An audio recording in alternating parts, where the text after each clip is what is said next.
Welcome to episode 55 of the NFL Draft Breakdown Podcast. I'm your host, Seth Cox. With me tonight, my co-host in snowy Chicago, Justin Higdon. Justin's texting me pictures of shoveling the snow from his driveway. I'll be there in 3 weeks, so make sure it's cleaned up before I get there, man. I'm born and raised in Arizona. I don't know what the snow's like. We got about 6 or 7 inches yesterday. I got my Christmas tree. It's off to the side here behind me, not decorated yet. But it's the season here. It's the season for Christmas, for cold weather, for steamy hot Carson Wentz takes. We might get to those a little bit later, but we're ready tonight. We're going to talk about. We've got some All-Star Game invites. We've got a lot of All-Star Game invites that we want to run through for you, and we want to talk a little bit about the winners and maybe a couple of the losers from the championship games. We have the college football playoff field determined, and then, of course, we will end up with a couple of hot takes for you. And, before we get into this, we called last week – I should say Justin called last week exactly what was going to play out in the playoff picks. We called Clemson and Washington to win, and then Justin said the committee is going to jump Clemson over Ohio State, but not below Washington. And I just got to give you props for that because you hit it right on the head. I'm sure a lot of people called it, but I didn't hear anybody else that was saying that Clemson was going to jump Ohio State. So yeah, thank you. I thought that was a good call. I didn't think that was like a super tough call to make, but I had people arguing with me even on Saturday night. They were telling me Penn State was going to get in and Ohio State was going to fall out. My logic, and I think I broke it down last week. My logic was always that the committee wasn't going to want Ohio State and Alabama to play in the first round, but they were going to punish in air quotes Ohio State for not having to play this past weekend. So that was the punishment. I think it's pretty clear right now that it's important to schedule a tough non-conference opponent early in the season. And I think it's pretty clear that if there's one-loss teams, those one-loss teams, especially if they're conference champs, are going to get in. But the conference championship game might be a little bit obsolete too because of the way the divisions are set up in these different conferences. So we saw that play out where Ohio State and Michigan are in the same division in the Big Ten, and the committee treated that Ohio State-Michigan game as a de facto Big Ten championship, and then they treated the actual Big Ten championship as a consolation runner-up, like third-place game. Yep, and so now we are set with what I think is a pretty good Final Four. I think all three games are going to be good. I know everybody's just written in Sharpie Alabama as champions, but it'll be interesting. They struggled at times to stop whoever that was masquerading as a quarterback for Florida.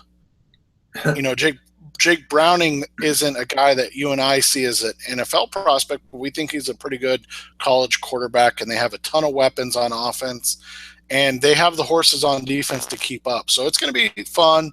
Ohio State-Clemson is just going to be another, entertaining game. I don't think you can lose. Ohio State-Clemson, man, that has a ton of intrigue with Sean Watson and Mike Williams and then Jordan Leggett against that Ohio State secondary. I think that's going to be a big – and then Ohio State didn't have a great pass rush this year, but you did have Tyquan Lewis and Nick Bosa generating pass rush, and I don't think Clemson's offensive line is that good. So those are the matchups between the Clemson offense and the Ohio State defense I think are going to be really key in that game. And then we got some more entertaining invites coming out from all of the All-Star games. We're going to kind of run through these quickly, a little more quickly than we did last time. CJ Beathard is now going to the Senior Bowl. That is kind of Senior Bowl-esque quarterback, right? Like top tier guys, you always get a CJ Beathard type who's going to be the Nate Sudfeld or the I'm trying to think 2 years ago. The big strong arm quarterback that's not really strong armed and that is you're going to get a lot of hype over. I think it's a good fit for the game this year because as we'll talk about in a little bit, there's not a ton of great quarterbacks out there this year. Yeah, we're going to talk about all the quarterbacks and then some of the other invites for the top excuse me, for the top 3 All-Star games. So we're talking about the Senior Bowl being the ultimate, the top of the tier, and then the Shrine Game, the second tier, and then the NFLPA Collegiate Bowl is kind of the third All-Star game. But Beathard, you mentioned Nate Sudfeld there, and it's interesting because in years past that would have been a Shrine Game quarterback, and we talked a little bit about the Shrine Game quarterbacks, Gunnar Keel and Wes Lunt last week getting invites, even though they weren't even full-time starters this season for their teams. And Beathard is I think Beathard gets the invite because his grandfather was a general manager, Bobby Beathard of San Diego Chargers and I think Washington Redskins fame.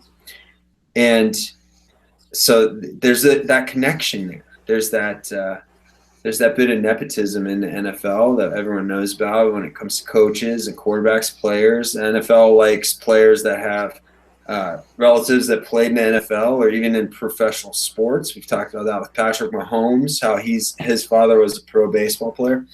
So Beathard, it's the Senior Bowl actually. Their director of scouting, Patrick Wu, actually teased this invite like it was a big deal, and it's C.J. Beathard. And again, I feel like that's a guy who would have normally gone to the Shrine Game. And it just speaks to the quality of invites for senior quarterbacks this year because right now in the Senior Bowl, we have 4 Senior Bowl quarterbacks that have accepted invitations. C.J. Beathard and Davis Webb, and then Chad Kelly and Seth Russell, who are both injured. So there are 4 spots open in the Senior Bowl after Beathard and Webb, and it's hard to come up with 4 guys that are going to fill those spots. I think Mitch Leidner from Minnesota is almost guaranteed to get one of those spots, but I'm having trouble with the other 3. What's that? Quarterback 1, Mitch Leidner. And Mitch Leidner, I mean, it's crazy to even think of Mitch Leidner in this group because he had 7 touchdowns and 12 picks this year. That's a negative ratio, touchdown to interception ratio.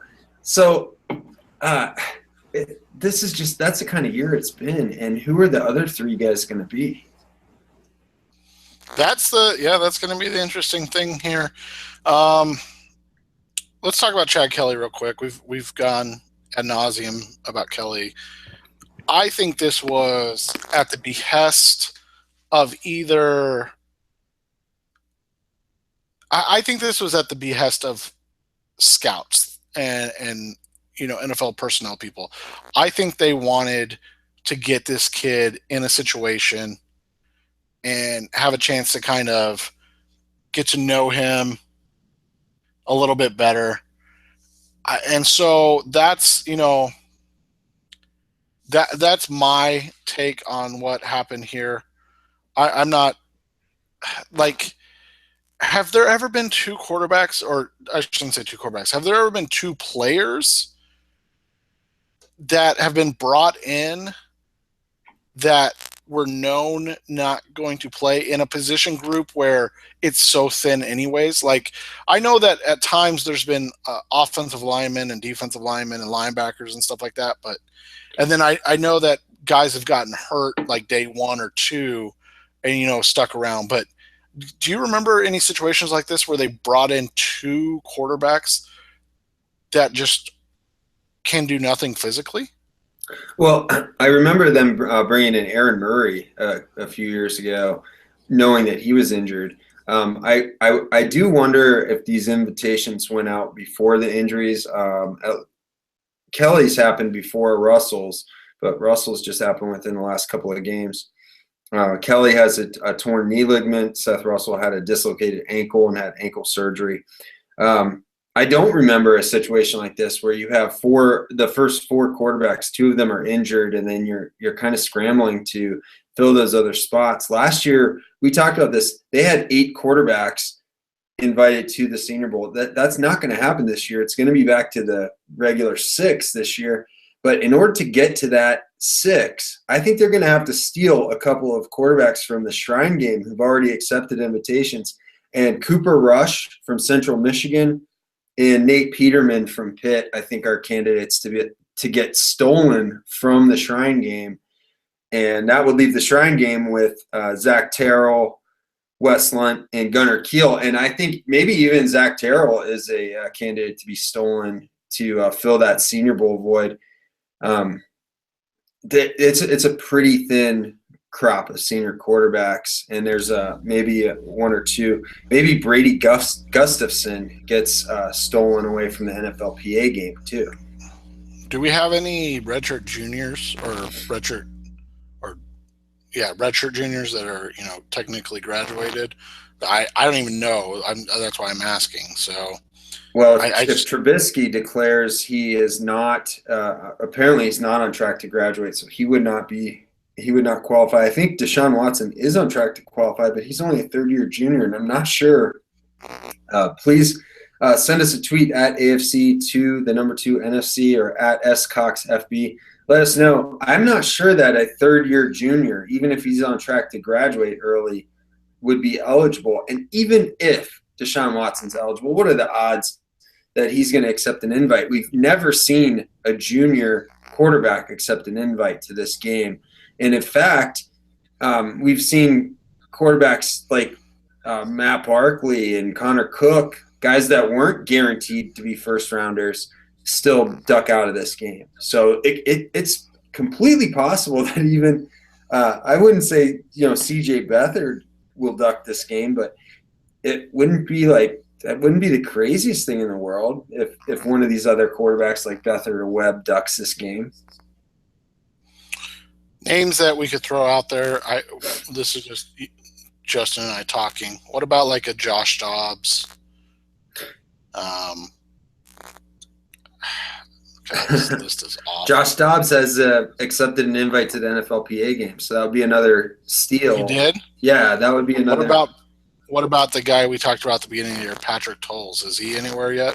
Patrick Tolles, I don't have him down as accepting an invite yet. He was at Boston College as a graduate transfer this year from Kentucky. So, he would fit the profile of a guy who would go to the NFLPA or the Shrine Game. He did start for Boston College all year.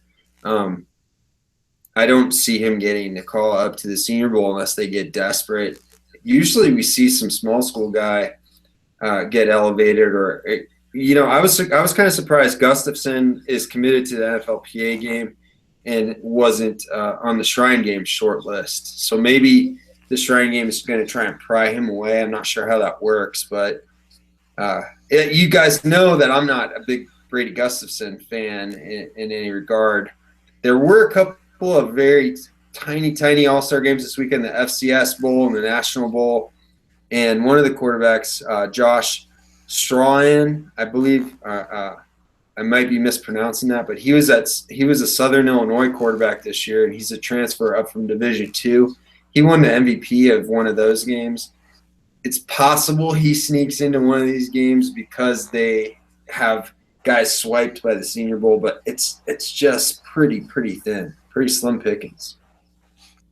Did we miss anybody in any of the 3 games? Did we talk about Philip Nelson at all? Philip Nelson, yeah. Philip Nelson's the Eastern Carolina quarterback, or East Carolina quarterback. And Philip Nelson was originally at Minnesota, and he was kicked out, dismissed from there because he was involved in a pretty brutal assault where he injured a person pretty bad in a fight.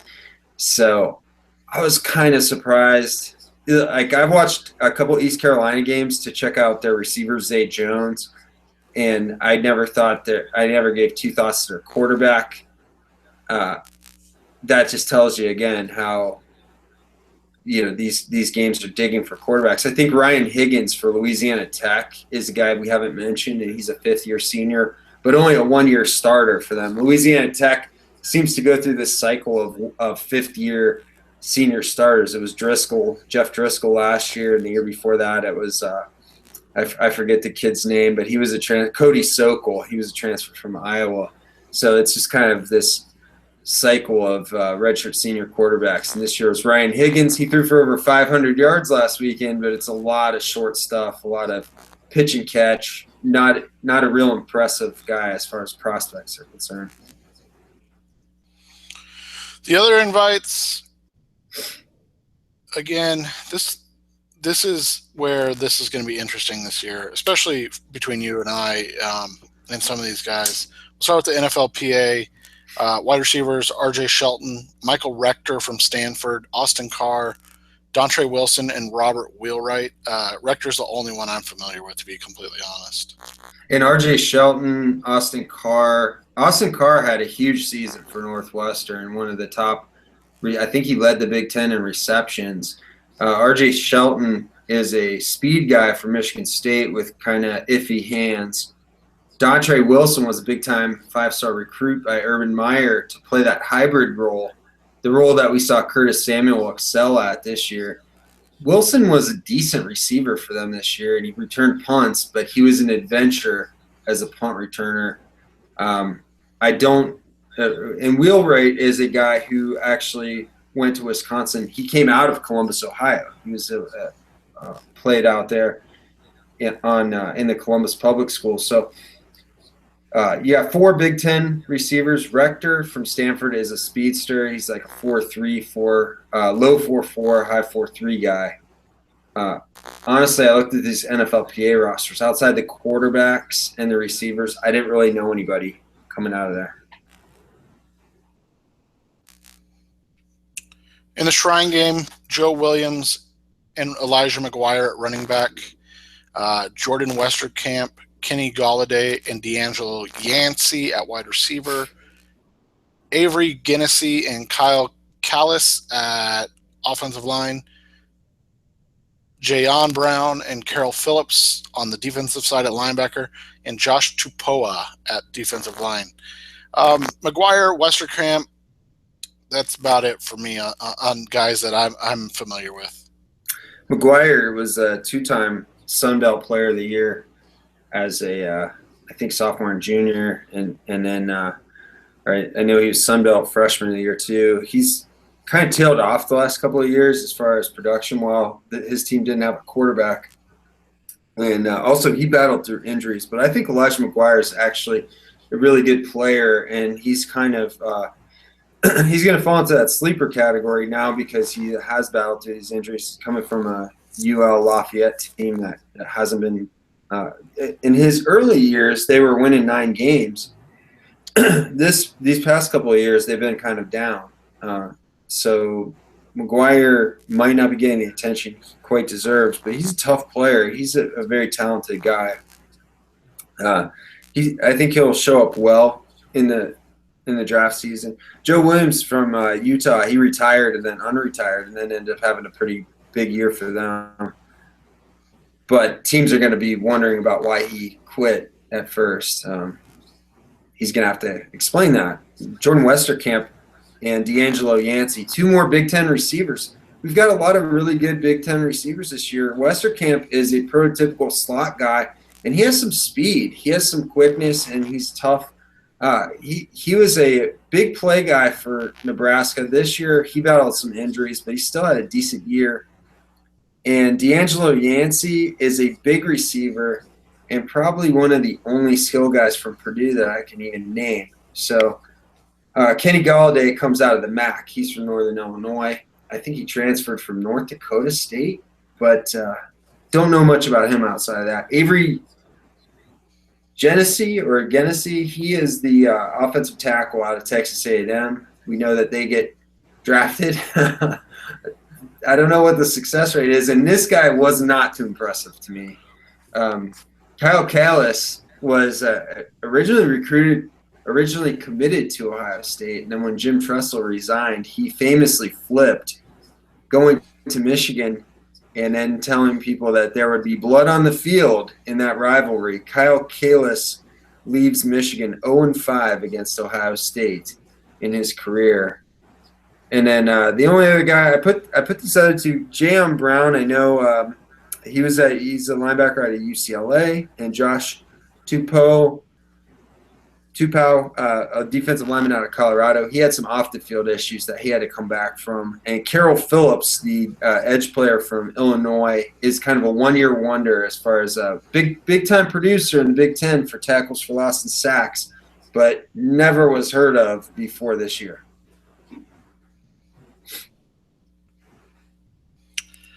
And the Senior Bowl, Kareem Hunt, one of your favorites at running back.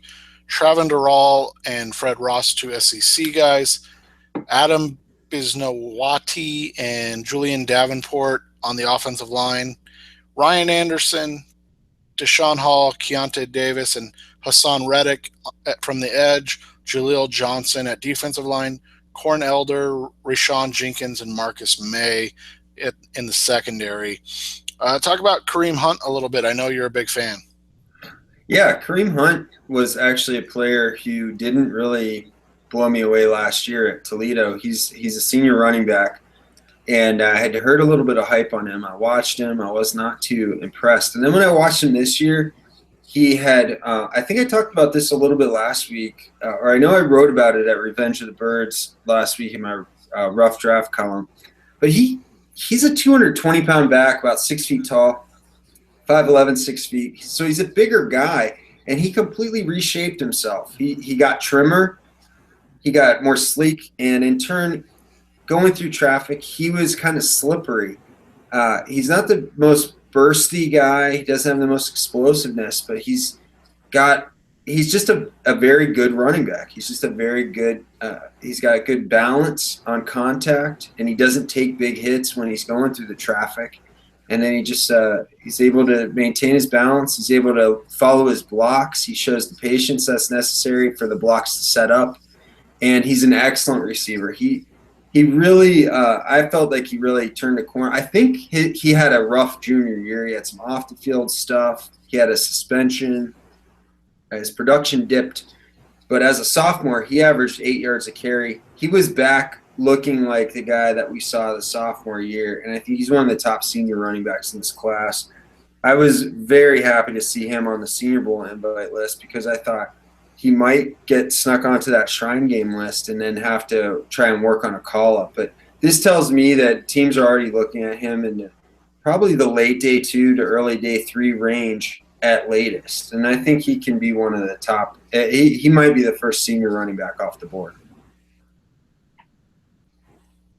Travon Durrell and Fred Ross, two SEC wide receivers. Durrell's been plagued by terrible quarterback play. And hamstring injuries. Yeah, that's true too. And Fred Ross, slight dip in production this year from last year. Not completely unexpected, going from Dak Prescott to – Ross is cool. He was unrecruited, went to JUCO, and worked his way into one of the top receivers in the SEC and a Senior Bowl invite. So that's a pretty cool story. Bisnowaty is a guy I'm probably going to end up falling in love with. He's going to be the dirty, nasty offensive lineman that mauls everybody at the Senior Bowl. I think they're going to have to move him inside. I don't know. Do you think he can stick outside? I think that the consensus is that he is kind of heavy in the feet, and that he might be a right tackle only, or maybe a move inside the guard. I have not looked at him very much at first glance. I've watched Pitt, in passing with Connor, and Connor's always got room to run when they run to the left, and that's what I think. As this season comes around, he's going to be the guy that I kind of latch onto about the offensive lineman that I like. And then in the same vein, I think Julian Davenport from Bucknell is going to be the guy that Draft Twitter latches onto. Oh my God, yes. First see him for the first time at the Senior Bowl, and Emory Hunt's probably already got 10-page scouting report on the dude. So Julian Davenport, man, this guy is somebody that Emory turned me on to over the summer, and I actually included in our if you subscribe to us over the summer, you got my free draft preview, my prospect preview, and he was one of the small school guys I included. And this guy is legitimate. He's a legitimate offensive line prospect for the NFL. I think he moves very well, and I think he's able to maintain his pass protection with what looks to be very good reach. He's an athletic guy. He's a strong guy. I think he can improve his lower body strength. You see him get moved off of his spot in terms of lower body sometimes, but when he's run blocking, he's very tough. He stays after it pretty well. You don't catch him looking back toward the ball, which is one of my pet peeves. And they even put him in. There's a clip on Draft Breakdown. You can check him out. And you can see him blocking a field goal in overtime. So you know this guy's going to test pretty well.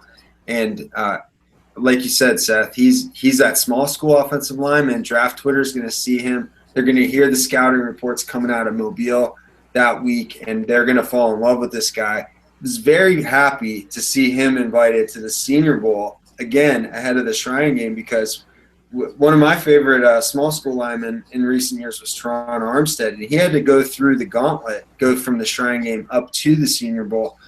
This guy, Davenport, is bypassing it. He's going straight to the Senior Bowl, and we saw this with Ali Marpet a couple of years ago. He was Bucknell's an FCS team. Ali Marpet went from Division III to third round? Yeah. And I think Davenport's going to end up in that range, around the third round. Maybe second. Offense or defensive line, Ryan Anderson from Alabama. Maybe a little undersized, but he's a physical dude. Eric Stoner, though, talks about the Alabama tax on those players in that defense. So you know that'll be one to watch. Deshaun Hall from Texas A&M, Keontae Davis from UT Chattanooga, and then Hassan Reddick from Temple. It's an interesting group there. I mean, do you think anybody pops there, or is this just a workman-like group that we're going to see? Well, I think Anderson is your spotlight player there because of it just coming from Alabama, and you see it. They have such a great rotation. They keep those guys so fresh. You see guys like Anderson and Tim Williams, Jonathan Allen, always getting after the quarterback. They do a great job of freeing each other up because they're all pretty talented guys. So it's always going to be interesting to see. Here we get Ryan Anderson where he's going to be in some one-on-one situations. He's not going to have his teammates there, and we'll see what he does. If he, we already know if any of these defensive line or edge players hits the tackling bag really hard and gets around them at a certain angle, that they're going to be hyped up beyond belief regardless of the production. But at least Ryan Anderson was productive this year. He was. Yeah. Ryan Anderson, I think he's a good player. And he was actually – they announced they were going to they announced 20 invites, and the Senior Bowl tweeted each of the 20 invites. I don't know if they were trying to keep Ryan Anderson under wraps, but he tweeted out his own invite, so they had to include him at the last minute on their list. Today, if you're listening to that, we're taping. If you're listening to this later, we're taping this on a Monday when Senior Bowl has been announcing their invitations, their accepted invites, and they're up to 67 at this point by now. Jaleel Johnson from Iowa. I don't honestly know much about him. Neither do I. To be honest with you, I watched maybe one or two Iowa games and mostly concentrated on their offense. So I was watching Beathard, and I was watching their running back, LaShawn Daniels. So I don't know much about Jaleel Johnson. We're going to have to pick our buddy Kyle Posey's brain about this. But from what I have heard, very productive year. From the little bit I've seen, he does look like a space eater. He was a guy who was on my prospect preview also, but I just haven't got into his film yet. Pair of Miami defensive back Corn Elder, cornerback Rayshon Jenkins, a free safety, and then Marcus May, another Florida boy from UF. Elder is going to impress a lot of people, but where are we on guys that are under 180 pounds playing, a lot of football? Like, I don't like. I know he's a corner and everything, but is this guy? I don't know. Like they're listed at 5'10", 175. Yeah, that's pretty tiny. I don't know. Honestly, these DBs, I've heard of these guys. I've seen them in passing, but just have not done a lot of work on them. I know Marcus May is getting some day two hype at this point, and he's probably listed as the top prospect of these three. I know Rayshawn Jenkins, Corn Elder. I just have not seen a ton of ACC, and that's a product of me being a father this year for the first time in all the years of me doing this draft analysis. So in the past, I'd probably be able to tell you about these guys in a little bit better detail, but I can only tell you that these are guys that I've seen getting hype from other people. I have yet to dig in on them. If Corn Elder is great name, but 175 pounds is going to be a tough pill to swallow. But so he's just going to get the inevitable. He's a slot corner projection, and of course teams are going to want to see that guy play on special teams because we've seen in the last couple of years like a Kawan Williams from out of Pitt went to Cleveland undrafted, 5'9", about 175 pounds, and he carved out a role for them for a couple of years as slot corner and special teamer. He got injured and was out of the league this year, though. So I'm not sure what the staying power is. Moving on, championship game winners and losers. We talked about this last week. Who had something to show, who didn't? You watch these games and names you already know popped out. But there were some guys that really, I think gave themselves a chance to show off a little bit. You talked about Terrell Basham from Ohio before the game last week. Did he exceed your expectations? I would say he lived up to my expectations. He got some pressure on the quarterback. I think they credited him with half of a sack, and he got in on a run stop near the goal line. I think Terrell Basham is an interesting player. He was the MAC Defensive Player of the Year. He's a Senior Bowl invite, so we could see this guy. I think he's probably an early to mid-day 3 guy.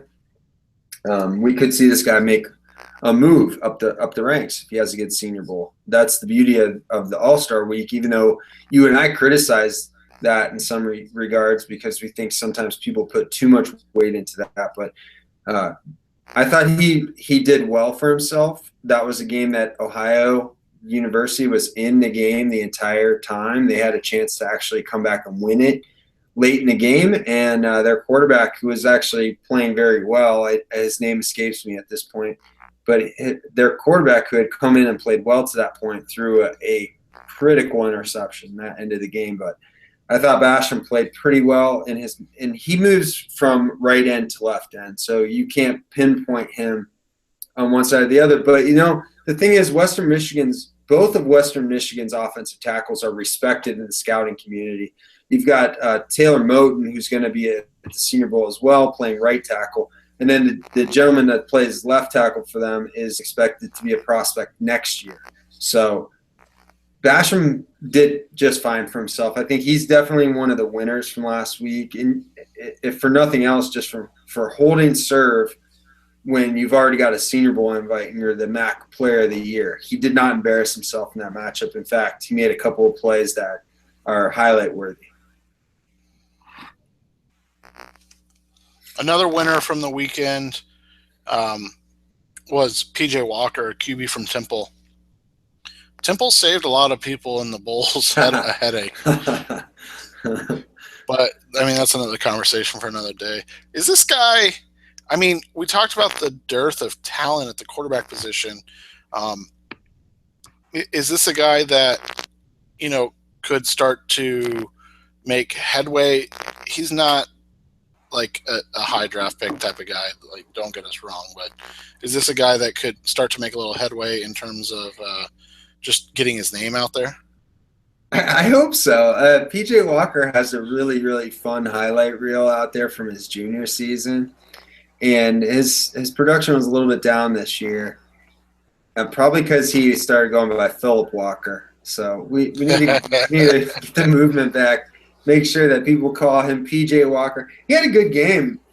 He's got a little bit of I don't want people to take this as a comparison, but I thought looking at his junior highlights that he had a little bit of he was like a less athletic Boykin, or maybe a little bit of like early NC State Russ Wilson, like before he became such a good pocket passer in his time at Wisconsin, before he started really getting his feel for downfield throws that he got there. But I think that PJ Walker is a guy. He's another guy Emory Hunt turned me on to a couple years ago, and he showed me some highlights of him this year, just so that I didn't forget about him. And so I purposely didn't talk about PJ Walker earlier, because I think he is one of these guys that's going to get invited to one of these All-Star games. I don't think it's going to be the Senior Bowl, but I think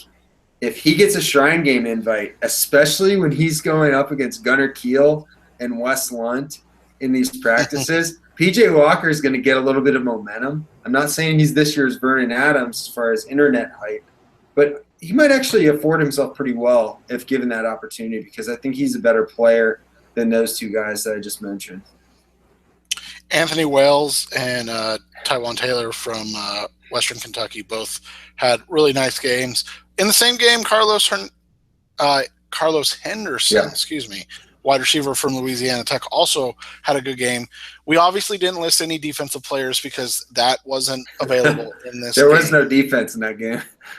No, it was just against air. But Taylor's going to end up probably being my favorite wide receiver prospect in this draft. I'm not saying he's the best. No. But my favorite. Seth, I think Taywan Taylor is a legitimate day 2 receiver. And that doesn't have to mean top 50 or first 2 rounds. But if he gets into the 3rd round, that wouldn't surprise me a bit. This kid is legit. We've talked about him before. He supposedly is a physical freak that's going to run around a 4.4 or lower and have a vertical that's going to exceed 36. They say 39.5 inches if you look at Bruce Feldman's freak list, and also a broad jump that exceeds 11 feet, almost 11.5 according to Bruce Feldman. So if Taywan Taylor touches those numbers, he will go in the 2nd round. He is the most productive receiver in Western Kentucky history, and in their recent history, this is an offense that puts up a ton of yards and a ton of points. Taylor is I agree with you. I don't know that he's my favorite, but he is one of my favorites, and I've been watching Western Kentucky a lot more than I probably should the last few years, but they're compelling. They've got some guys that draw you in. I wanted to talk about Anthony Wales, their running back, because this guy rushed for over 200 yards. He's listed at, I think, 5'10 and 195, and I would be surprised if he breaks if he runs below 4.7, honestly, because he just looks like he's jogging. But the reason I mention him here is because he's such a well-rounded back. He never goes down on the first hit. He's always pushing the pile. When he turns the corner, he somehow doesn't get touched. I don't know if it's just the conference they play in or what, but he finishes his run strong. Anthony Wales is a guy who just always impresses me with the production that he gets out of what looks to be like really, really limited athleticism. So I'm really interested to see how he tests. I hope it's better than I expect, but I think he's a player that you have to look at in the undrafted area and bring him in and see if he can help your team out as a 3rd or 4th running back. What about Henderson? Henderson is a redshirt junior, and I had not watched much of him before this week. and earlier in the season. I actually wrote about him because he broke the school record. He had over 300 receiving yards in a game, and in this game he had over 200. And on one particular play, he caught a short pass on the left sideline, cut his way all the way across to the right sideline, made a couple guys miss in the process, and then turned on the jets down the sideline. This guy was also made a couple leaping catches on some comeback or some curls at the sideline, held on through contact. I think that I would be surprised if he declares because it's a junior from La Tech, but he's a player I'm going to be keeping my eye on next year if he doesn't declare. And I think he might be faster, or at least as fast as Taywan Taylor, by the way. I'm gonna skip over some of the big guys. We can come back to them. Damontae Kazee, from a cornerback from San Diego State. We've talked about him a couple times on the show already. Played well in the Mountain West championship game. Mentioned Donald Pumphrey, who's just always really, really good at everything he does. It's going to be, like, not to take away from Kazee, it's going to be interesting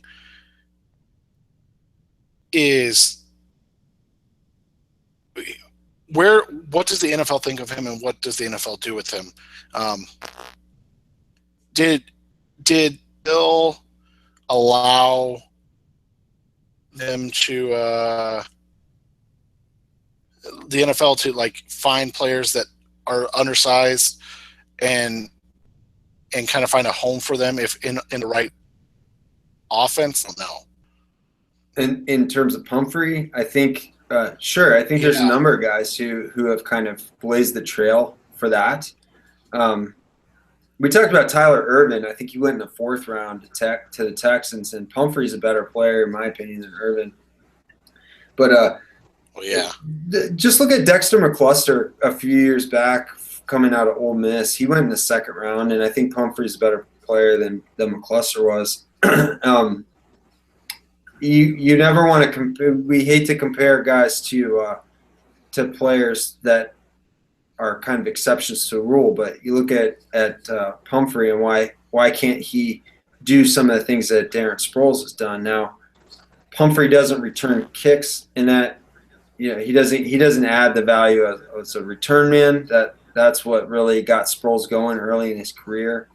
But if you take Pumphrey and try and get him involved in the offense, and that's one of the things the Texans have not done that with Tyler Ervin. They haven't gotten too involved in the offense. And to be fair, I'm not sure Ervin's played that well in the offense when he has got opportunities, and B, I'm not sure he's a very good fit with Brock Osweiler because he's going to rifle those short passes to the running back. So it's just that offense is kind of disjointed. I think they had the right idea with an Ervin, but maybe not the right execution. But by the same token, we've seen other guys like Jakeem Grant, for example, out of Texas Tech. He goes very late. He went, 6th or 7th round to Miami. He's kind of been marginally used. Yeah.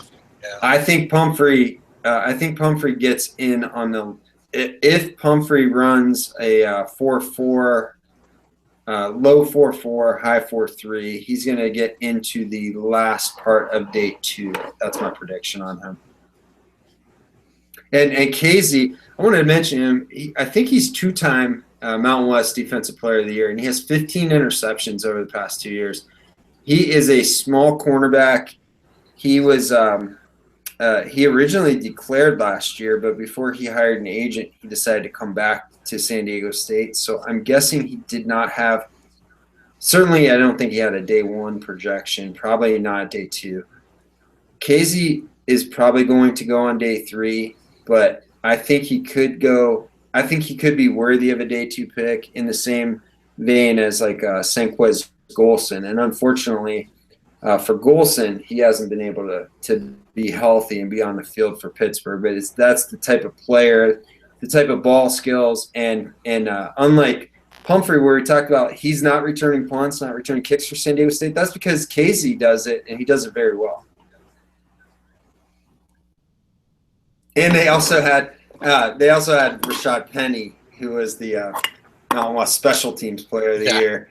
which kept both those guys off special teams after a while. So you've got three really talented players out of San Diego State, but none of them are going to necessarily fit the NFL metrics. A couple of the bigger names, you have Reuben Foster and Deshaun Watson, who both played extremely well in their games. Extremely well. I mean, did those guys really – there's never a bad time to have a great game, but did those guys – I mean, I guess Watson, because there had been some talk that he wasn't good. But those guys didn't really have a ton to prove, did they? Well, I think it depends who you talk to. I don't think Foster did. Quite frankly, Seth, I don't think people really get down into linebackers that much during the season. I think you see the splash plays from the linebackers, and you kind of see guys make judgments off that. And I'm not sure that I've seen too many people really breaking down all the intricacies of linebacker play during the season. And I'm not criticizing that. I just think that's kind of the nature of the beast. When you're watching during the season, when the season's going on, I think you're watching a lot of quarterbacks, you're watching a lot of skill players, and you're watching a lot of pass rushers. But Foster, speaking of pass rushing, got 2 sacks in that game. So I think that's people like his versatility. They like his speed, and I think that people think that Foster is a better player than Reggie Ragland last year. And I haven't got into his tape yet, so I don't really know if I think so or not. But I know Ragland didn't test very well, and that could be the deciding factor there. Does Deshaun Watson have anything to prove? I mean, he took his team to the national championship as a sophomore with an undefeated season, and I know he struggled with some turnovers and some problems with some underneath coverage. That was something that we talked about being an issue with Jameis Winston when he was a redshirt sophomore. I don't know. I don't think Deshaun Watson has anything to prove at the college level. I think that's why he's already pretty much declared for the draft. But as I mentioned earlier, I do think this matchup against Ohio State, this is going to generate a lot of takes, because either the Ohio State cornerbacks, Lattimore and Conley, and maybe the safety Malik Hooker are going to end up being quote-unquote overrated, or maybe Deshaun Watson is going to end up quote-unquote being trash because he has a rough day against that secondary. I think that Ohio State's defense is fast enough at linebacker with Jerome Baker and with those defensive backs I mentioned that they can pose some problems with this Clemson team.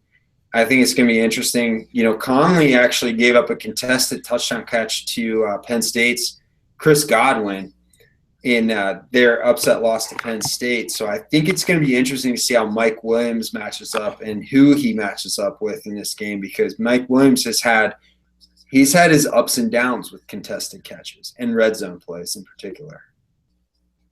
Corday Tankersley and Mike Gesicki, two, I think people that like the draft and follow college football know those guys. Yeah. But they really made a name for themselves. Matt Miller tweeted out about Tankersley,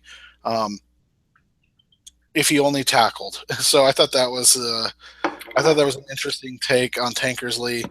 And Gesicki, the NFL always needs big athletes, and so when you're talking about a tight end that can do some different things, that's going to always intrigue people. Yeah, Tankersley had 2 interceptions last weekend, and I think that is a criticism of that has been a criticism in recent years of Clemson defensive backs.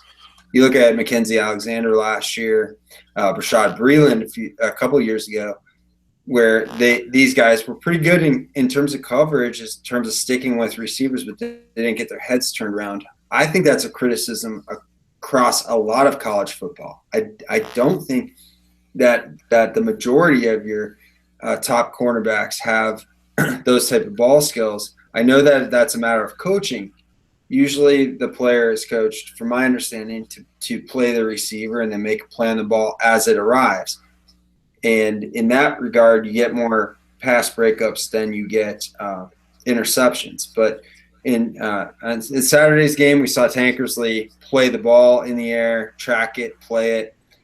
He did a really good job, and I think that was something that people needed to see out of him. And to get 2 picks in that championship game was big for him. I think we know that was a huge criticism of Mackenzie Alexander. He had no interceptions as a collegian, and he ended up falling in the draft. So Tankersley getting those 2 picks is big. Mike Gesicki is a junior, so I don't even know if he's going to declare, but he made a spectacular contested catch on a deep ball against what was one of the top secondaries in the country statistically coming into that game against Wisconsin. And that was part of the whole Penn State comeback. And when you saw Gesicki on the sideline, it almost reminded you a little bit of Gronk. So I wouldn't be surprised if this guy comes out. I'm not comparing him to Gronk. I'm saying he kind of looked like Gronk. And that play was an incredibly athletic catch. He was one-on-one with a cornerback deep down the field, and he made a contested catch, leaping in the end zone. And he held on through the ground. So for all the tweets that we see on NFL Sundays every week, what is a catch? What is a catch? Gesicki left no doubt with that one. He caught it. He snagged it. He controlled it to the ground, and it was a fantastic play.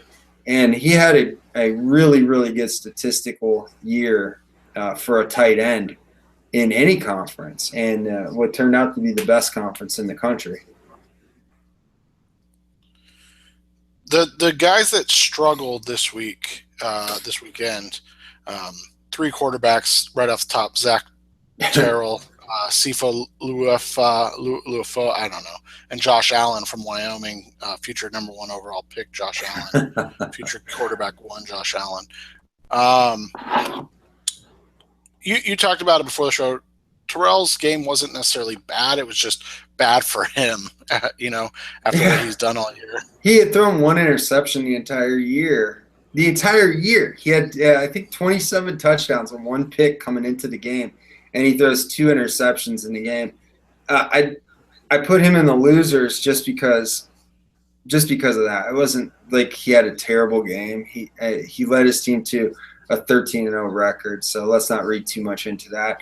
And frankly, I didn't think Zach Terrell was going to be more than a late day 3 draft pick, regardless. And I don't really think this changed anything. I just wanted to note his interception stacks. I thought it was pretty remarkable that he threw more picks in the MAC championship game than he had all season long. And speaking of picks, Sefo Liufau threw 3 interceptions in the Pac-12 championship game, and he had 3 completions. This guy is a gamer, though. He injured himself. He injured his foot. He kept playing. It did not work out, and that's a tough secondary. We mentioned that secondary. We mentioned that matchup. Liufau, a potential Senior Bowl quarterback, against that secondary. Unfortunately, it did not go well for him, and I worry that he's going to be left out of the All-Star game for health reasons at this point. And then our buddy Wayne Gallman, he scored a touchdown. But overall, I mean, again, something that you've kind of harped on all year, yards per carry. And his whole career.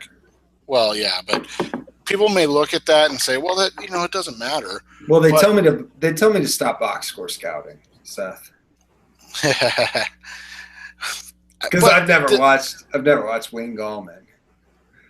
Well, you're not missing a whole lot. I mean, here's the thing. Like, Gallman is one of those running backs that he's going to be a nice back in the class, but he's like a day 3 back. Like, he's not anything special. And against Virginia Tech, he went 17 carries for 59 yards and 1 touchdown. This year, he's got a game with 3.5 yards per carry, obviously that game, 2 yards per carry, 3.5 yards per carry against Georgia Tech, and 3.8 yards per carry against mighty Troy. And I think that's where Justin's kind of box score scouting thing comes in. Like, what's going on with these really bad games? You have one of the great. I have watched him many times. And if you want to be great, if you want to you have maybe the best quarterback in the country, if not the best, one of the top 3. You have everybody's apparent wide receiver 1. So, and then they have 2 other very dynamic receivers on that offense. So how are you shut down so badly in 4 games this year? That's where the question comes in. Now, again, to be fair, in his game against Pitt, he had 3 touchdowns. So he had 36 yards rushing on 18 carries and 3 touchdowns. Well, you can score from the 1-yard line. The thing, it's not one season with Wayne Gallman. It's not 1 year. We talked about Kareem Hunt earlier, where he fell off as a junior and then he rebounded as a senior. We could talk about level of competition, and that's fair. But we're talking about a Clemson offense that has, by a lot of DraftNix accounts, has a lot of weapons, right? Including one of the better running quarterbacks in the country, and that should open things up for him. It doesn't. He averaged 4.8 yards per carry as a freshman, 5.4 last year during their national championship run up to that game, and 5.1 this year. Wayne Gallman, I've seen Wayne Gallman make some people miss in space down the field. I'm not saying that he's a terrible player, but I don't think he's a special running back. I don't think he's a guy that I don't think he's trash. I wouldn't say that about him, but I don't think I just don't think he's afforded himself that well, given the all the benefits that he's had around him. And he's going to go pro. He's a 4th-year junior, and that's probably a wise decision for him. He's had over 600 carries as a collegian. Ohio State's going to have to focus on him and make sure that they stop him. I don't think Corey Clement is a great running back either, but Ohio State had trouble stopping him when the Buckeyes played Wisconsin earlier in the year. So you can't just ignore this guy. He will come out and bite you if you ignore him, but I don't think he makes a lot. I think he makes a lot of his yards through contact, and I don't think he's great at making people miss around the line of scrimmage. And I think that what you'll find, if you want to just look at the box scores, what you will find is that most successful NFL running backs are going to average more than 5.5 yards a carry during their college career. And the really good ones, it's going to be more like over 6. And I'm still working to kind of prove that point, but I think that's what you're going to find. Let's go to some hot takes, and we're going to do something a little different. Justin doesn't even know this. Oh, okay. So you go ahead and give me a hot take, and then I'm going to go into a hot take. Okay. Well, this one came through earlier, and I just like this one. I want to preface this by saying that I've spoken highly of Jabril Peppers this year, but this is at Suck at Sports. This is my buddy Dima. He's an Ohio State guy like myself, and he tweeted earlier tonight once it was announced that Jabril Peppers was a Heisman finalist. So drink that in. Dima tweets, "Do you think Michigan would have been able to survive without Peppers' 167 rushing yards and 3 touchdowns, 74 yards and 2 touchdowns of which came against Rutgers?" I just love this tweet. I like Jabril Peppers, but I love that tweet.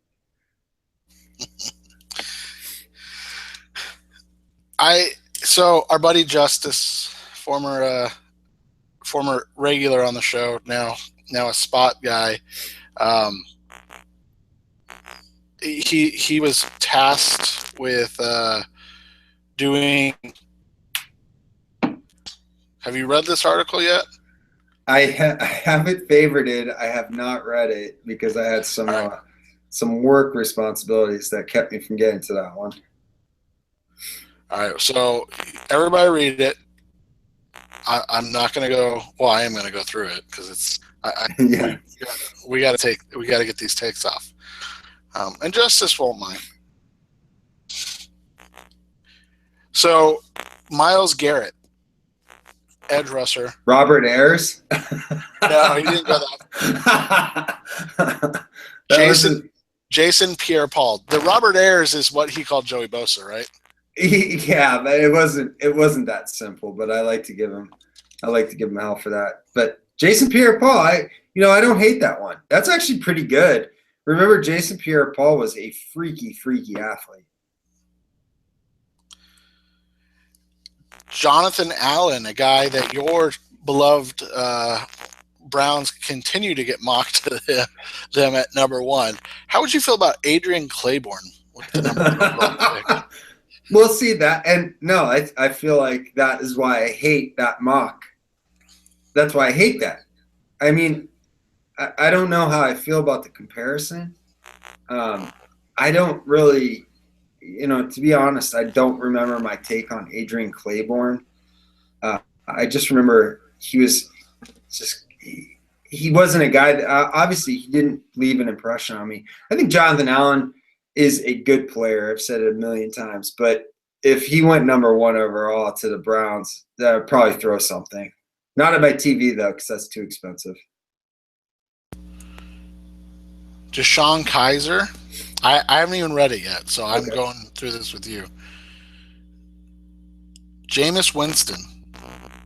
I don't hate that at all. I think he's a little more athletic than Jameis, though. He's a better runner than Jameis, but I think you saw some of the same quote-unquote regression type of problems as far as not seeing some underneath stuff. I don't I think it's I think it's reasonable in terms of where I think these guys should go. I thought Jameis Winston was a top 5 pick, and I think DeShone Kizer is too. They're both redshirt sophomores. They're both big guys. They both stand in the pocket and are brave under pressure, waiting for the play to develop. And I think one of the things that I would like to stress to people, and I know that this is hard to do, and I would not claim to be an expert at this myself, but try and look at what kind of passes are being called, what type of passes these guys are being asked to make. This is one of the things I harped on about Connor Cook last year. He wasn't throwing these bubble screens and all these short pop and curl slants and curls that you saw Carson Wentz doing, where Carson Wentz was actually doing very well on those.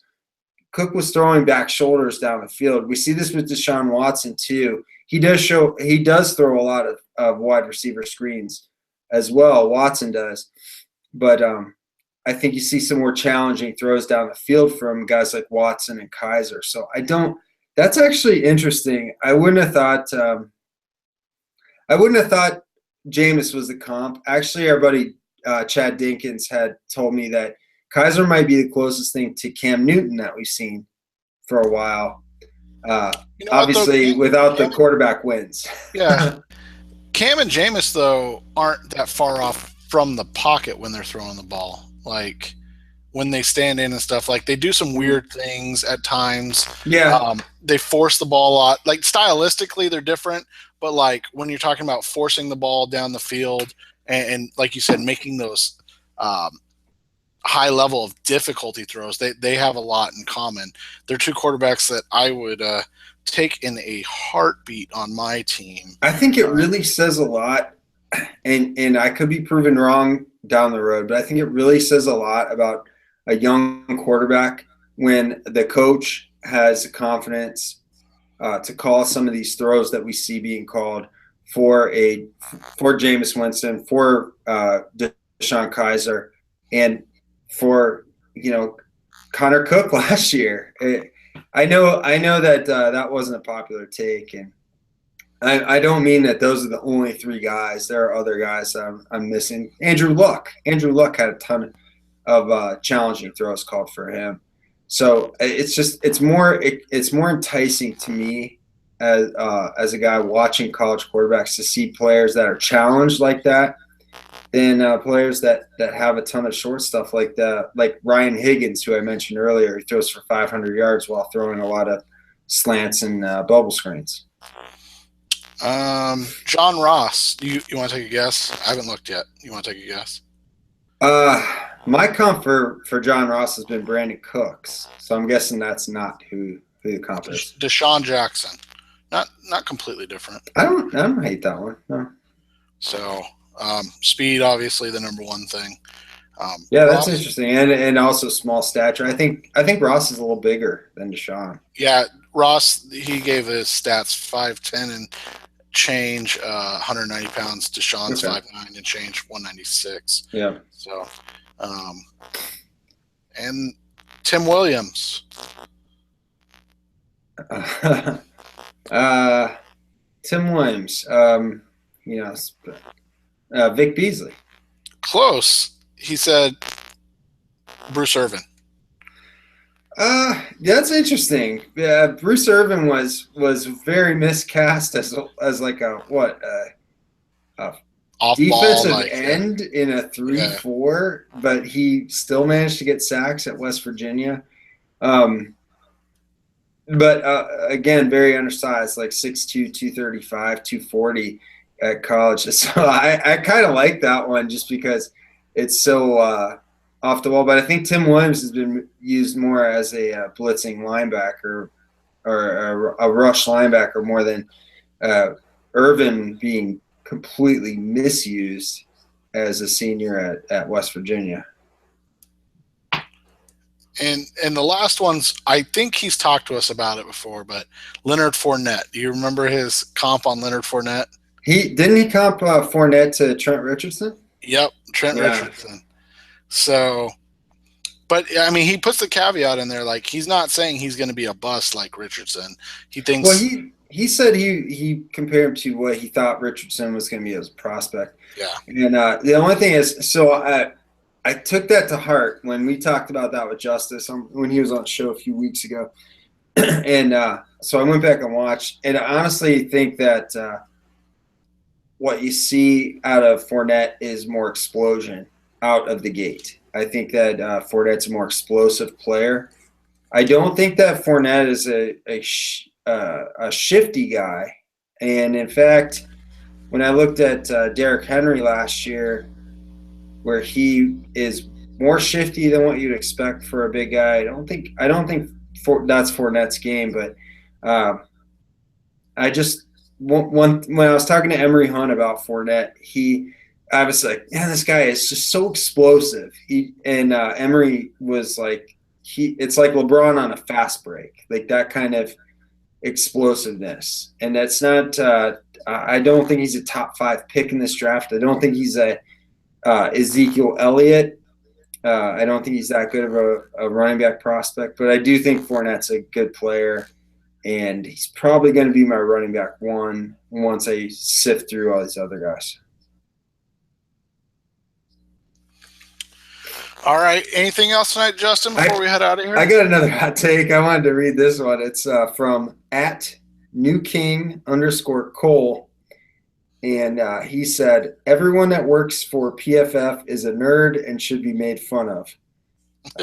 That requires no follow-up. That was just a hot take that I want to read tonight.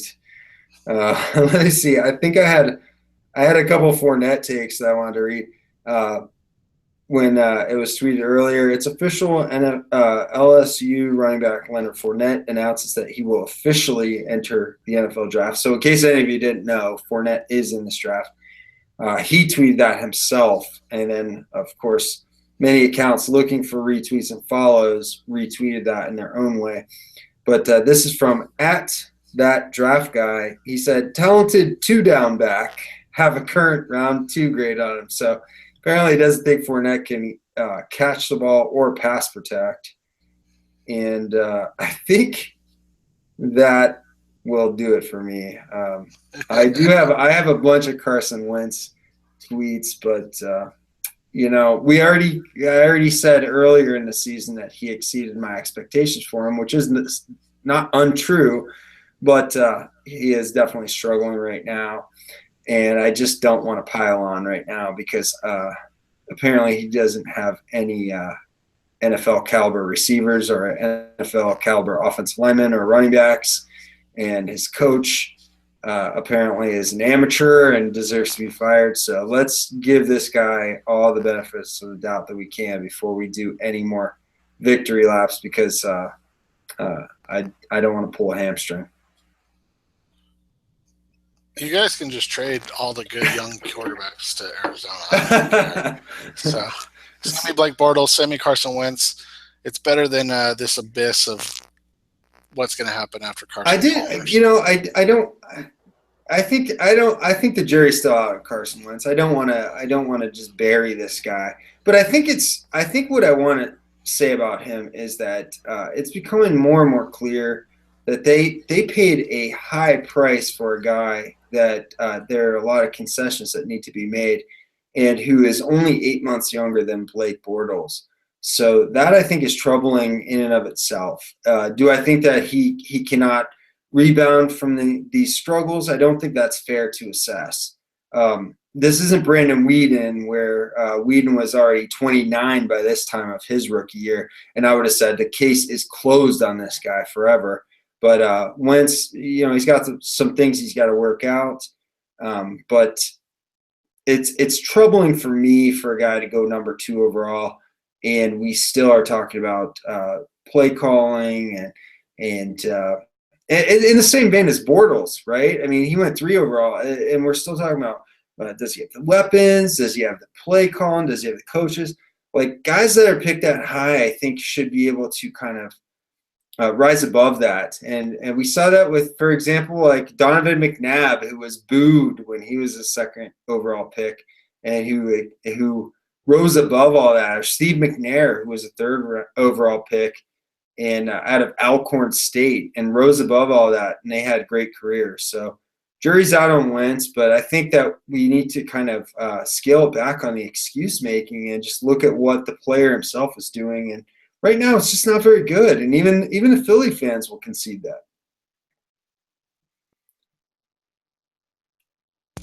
Yeah, I mean, that's accurate. There's nothing that can be argued about that. Yeah. But that's it from us tonight. Thanks for listening. As always, we'll be back next week.